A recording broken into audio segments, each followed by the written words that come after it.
On the last part on Namek, Porunga was summoned. Frieza couldn't get in there in time due to Goku and Vegeta obstructing his path, and with his army almost fully eliminated, the wishes were used to revive Piccolo and bring him to Namek. Frieza was annoyed and infuriated. Without any further hesitation, he goes up to 100% of his power, beating up both Goku and Vegeta with ease. However, Piccolo, Gohan and Krillin manage to save the day when they swoop in just before Frieza can kill off Goku and Vegeta, allowing them to assist Vegeta in fending off Frieza as Goku prepares the Spirit Bomb. The Spirit Bomb successfully lands on Frieza as Frieza's screams are heard throughout the universe. Did Frieza survive the Spirit Bomb? Did the Spirit Bomb purify his soul? Well, that's something you have to find out today on Dragon Ball Z.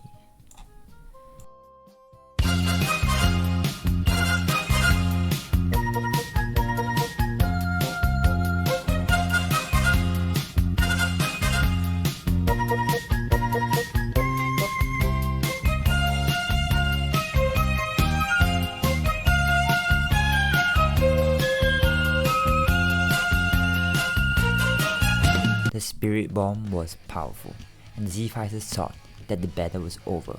Frieza was defeated. However, in the distance, Frieza climbs back up, severely injured, but he was still able to fight. Goku notices and immediately turns around, his shoulders tensing up. He immediately readies himself to fend off Frieza once more. However, Frieza seemed to be quite uninterested in fighting Goku.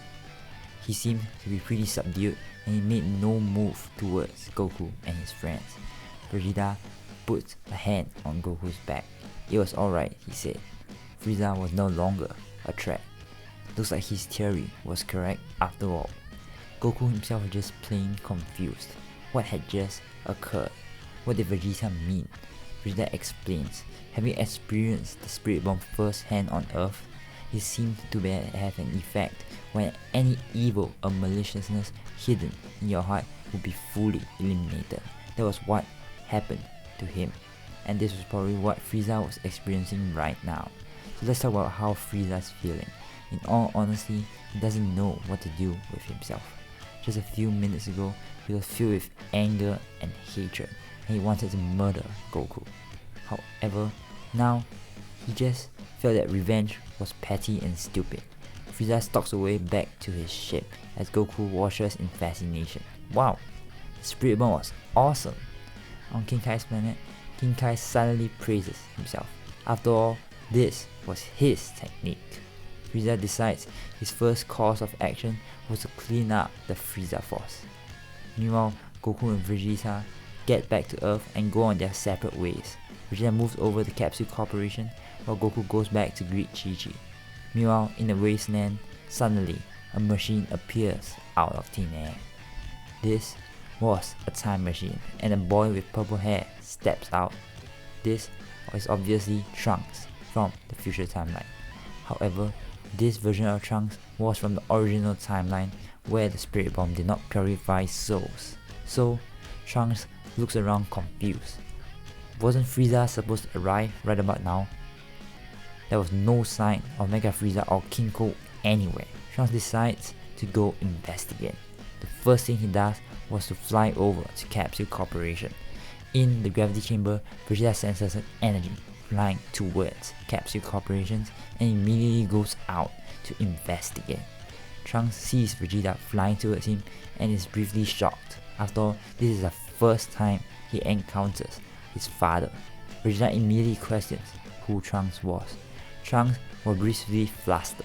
However, he calms himself down and decides to tell Vegeta why he came over to the past. Trunks decides to tell Vegeta about the androids in 3 years' time, as well as Goku's heart virus, but concealing other important facts such as his real identity. Vegeta couldn't quite put a finger on it, but the kid kinda seemed familiar somehow. Trunks turns around and leaves. After all, his purpose was fulfilled. However, Vegeta wants to spar with Trunks. He blocks Trunks' way and tells Trunks to show him his power. After all, he needs a good gauge on the android's power, and Trunks was the only person who had fought the android so far. Trunks decides to show off Super Saiyan. After all, Vegeta might be close to Super Saiyan at this point, and this could push him over the breaking point and help in Vegeta's training. However, Vegeta just looked confused. What the heck was this transformation? Trunks realized he messed up the timeline somehow. I mean, wasn't Goku supposed to turn Super Saiyan here? And yes, he was supposed to. But in this version of events, the Spirit Bomb was able to subdue Frieza, so Goku never turned into a Super Saiyan. Trunks explains that this was the Super Saiyan transformation, and immediately Vegeta lunges straight at Trunks. However, to no avail, Vegeta was completely beaten up by the time Trunks stopped. Trunks was just too many levels above Vegeta. Vegeta was amazed and angry at the same time. How was some kid able to achieve Super Saiyan before him? Trunks merely smirks. After all, he had to go through a lot in order to achieve this transformation. Vegeta tells Trunks to explain how this transformation occurred and how he could do it as well. After all, he was a prince and he needed to reclaim his glory.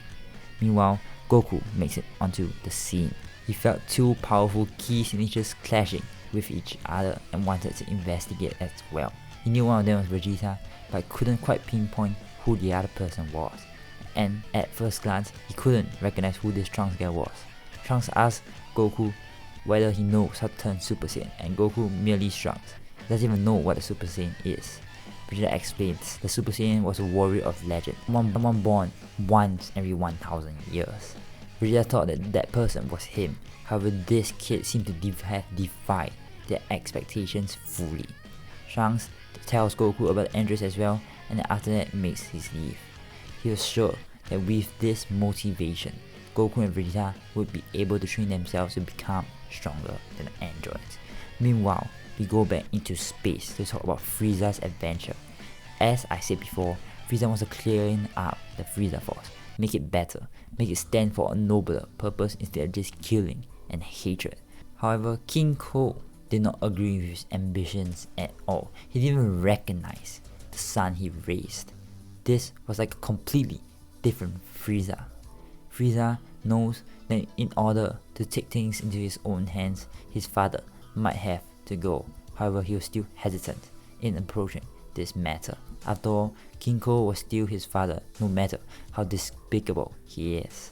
So, as Frieza faces a moral dilemma, Goku and Vegeta continue to train to prepare for the androids. Will they be able to achieve Super Saiyan in time? Will they be able to defeat the androids? And how will Frieza approach this topic? Well, that's all something you have to find out in the next part on Dragon Ball Z.